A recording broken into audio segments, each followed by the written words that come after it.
প্রথম চার্জে আসামি শেখ হাসিনাকে দোষী সাব্যস্ত করে আমৃত্যু কারাদণ্ড দেওয়া হয়েছে। দ্বিতীয় চার্জে আসামি শেখ হাসিনাকে দোষী সাব্যস্ত করে মানবতা বিরোধী অপরাধের দায়ে 2024 সালের জুলাই অভ্যুত্থান চলাকালে বাংলাদেশে ছাত্র জনতাকে লিথাল ওয়েপন, হেলিকপ্টার, ড্রোন ব্যবহারের মাধ্যমে নিষ্ঠুরতম পন্থায় 1400-র মতো ছাত্র জনতাকে হত্যা এবং 25,000-এর বেশি ছাত্র জনতাকে আহত করার দায়ে, মোর স্পেসিফিক্যালি আশুলিয়াতে 6 জনকে হত্যা করে পুড়িয়ে দেয়া, চানখারপুলে 6 জনকে হত্যা করার মাধ্যমে যে অপরাধ করেছেন সেটার দায়ে তাকে দোষী সাব্যস্ত করে মৃত্যুদণ্ড প্রদান করেছেন। অপর আসামি আসাদুজ্জামান খান কামালকে দুটো কাউন্টেই দোষী সাব্যস্ত করে তাকে মৃত্যুদণ্ড প্রদান করেছেন। আসামি চৌধুরী আব্দুল্লাহ আল মামুন সাহেবকে সবগুলো কাউন্টেই দোষী সাব্যস্ত করা হলেও তিনি যেহেতু রাজসাক্ষী হিসাবে আদালতে মামলার ভেতরের সবচাইতে গুরুত্বপূর্ণ ইভেন্টগুলো সাক্ষী হিসাবে আদালতের সামনে তুলে ধরেছেন, আদালতকে সত্য উদ্ঘাটনে সাহায্য করেছেন, সেই জন্য তার ব্যাপারে আদালত লিনিয়েন্ট ভিউ নিয়ে তাকে 5 বছরের কারাদণ্ড দিয়েছেন, যদিও তাকে সকল কাউন্টেই দোষী সাব্যস্ত করা হয়েছে। আমাদের এখানে যেহেতু মানবতা বিরোধী অপরাধের দায়ে তারা সাজাপ্রাপ্ত হয়েছেন, তাদেরকে বাংলাদেশ ভারত সরকারের কাছে ফেরত চাইবে এবং ভারত সরকার যদি আইনের শাসন, ন্যায় বিচারের প্রতি শ্রদ্ধাশীল হয় তারা সেই আসামিদেরকে ফেরত প্রদান করবেন এবং তাদেরকে বাংলাদেশে ফেরত আনার মাধ্যমে তাদের উপরে যে সাজা দেওয়া হয়েছে সেটা কার্যকর করা যাবে। দ্বিতীয় যে প্রক্রিয়া আছে সেটি হচ্ছে যে ইন্টারপোলের মাধ্যমে, যেহেতু একটি বাংলাদেশের একটা ট্রাইব্যুনাল থেকে উপযুক্ত আদালতের থেকে তাদের মৃত্যুদণ্ড প্রদান করা হয়েছে, তাদেরকে ইন্টারপোলের মাধ্যমে গ্রেপ্তার করে বাংলাদেশে এনে সেই সাজা কার্যকর করা যেতে পারে। এই ব্যাপারে বাংলাদেশের স্বরাষ্ট্র মন্ত্রণালয়, পররাষ্ট্র মন্ত্রণালয় সম্মিলিতভাবে প্রয়োজনীয় ব্যবস্থা গ্রহণ করবেন। আমরা আজকে প্রসিকিউশনের পক্ষ থেকে আমাদের অনুভূতি হচ্ছে অবিমিশ্র। আমরা কারো মৃত্যুদণ্ডে আনন্দিত যেমন নই, তেমনিভাবে এই বাংলাদেশে যেভাবে রাষ্ট্রের শাসক হয়ে দেশের নাগরিক, বিশেষ করে তরুণ ছাত্র জনতার রক্তে পা ভিজিয়েছিলেন, তার বিচারের মাধ্যমে তাকে যে দণ্ড দেওয়া হয়েছে,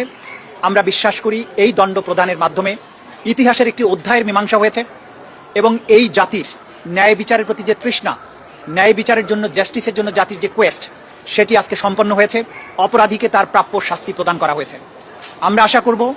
সরকার এবং রাষ্ট্র আদালতের এই রায়কে যথাযথ আইনি প্রক্রিয়া এবং অন্যান্য যত প্রক্রিয়া আছে কূটনৈতিকভাবে সেই প্রক্রিয়া অবলম্বন করে যারা আসামি পলাতক আছেন, দেশের বাইরে আছেন, তাদেরকে বাংলাদেশের মাটিতে নিয়ে এসে আইনের মাধ্যমে তাদের এই শাস্তি কার্যকর করবেন। এই রায় প্রমাণ করেছে অপরাধী যত বড় হোক, যত ক্ষমতাশালী হোক, সে আইনের ঊর্ধ্বে নয় এবং বাংলাদেশ এমন একটি রাষ্ট্র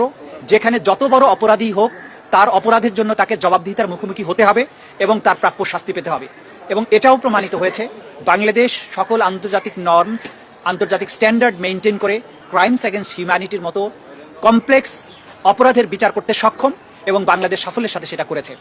আমরা এটাও একই সাথে বলতে চাই যে কোয়ালিটি অফ এভিডেন্স এখানে দেখানো হয়েছে, যে ধরনের সাক্ষ্য প্রমাণ এই আদালতে উপস্থাপিত হয়েছে, বিশ্বের যে কোনো আদালতের স্ট্যান্ডার্ডে এই সাক্ষ্য প্রমাণগুলো উতরে যাবে এবং পৃথিবীর যে কোনো আদালতে এই সাক্ষ্য প্রমাণ উপস্থাপন করা হলে আজকে যেসব আসামিকে শাস্তি প্রদান করা হয়েছে তারা প্রত্যেকেই একই শাস্তি প্রাপ্ত হবে। আমরা আজকের এই রায় প্রক্রিয়া সমাপ্ত হওয়ার মাধ্যমে আমাদের একটা দীর্ঘ আইনি লড়াইয়ের সমাপ্তি হয়েছে, যদিও আরও অনেকগুলো মামলা বিচারাধীন রয়েছে। যারা এই মামলাকে আজকের দিন পর্যন্ত নিয়ে আসার ব্যাপারে যারা ভূমিকা পালন করেছিলেন, বিশেষ করে আমাদের ভিকটিম পরিবার, তারা তথ্য দিয়েছেন, আহতরা, সাক্ষীরা তারা আদালতে এসে কষ্ট করে সাক্ষী দিয়েছেন,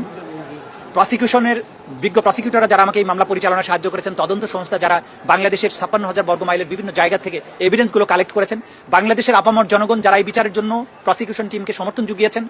সাক্ষ্য প্রমাণ আমাদেরকে সংগ্রহ করার ব্যাপারে সাহায্য করেছেন, সকলের প্রতি প্রসিকিউশনের পক্ষ থেকে আমরা গভীর কৃতজ্ঞতা জানাচ্ছি। সবশেষে শহীদ পরিবার, যাদের ক্ষতি কোনো কিছু দিয়ে পূরণ হবে না, তাদের সামনে অন্তত একটা ন্যায় বিচারের দৃষ্টান্ত স্থাপন করতে পেরেছি, এই জন্য তাদের প্রতি কৃতজ্ঞতা জানিয়ে আপনাদের সবাইকে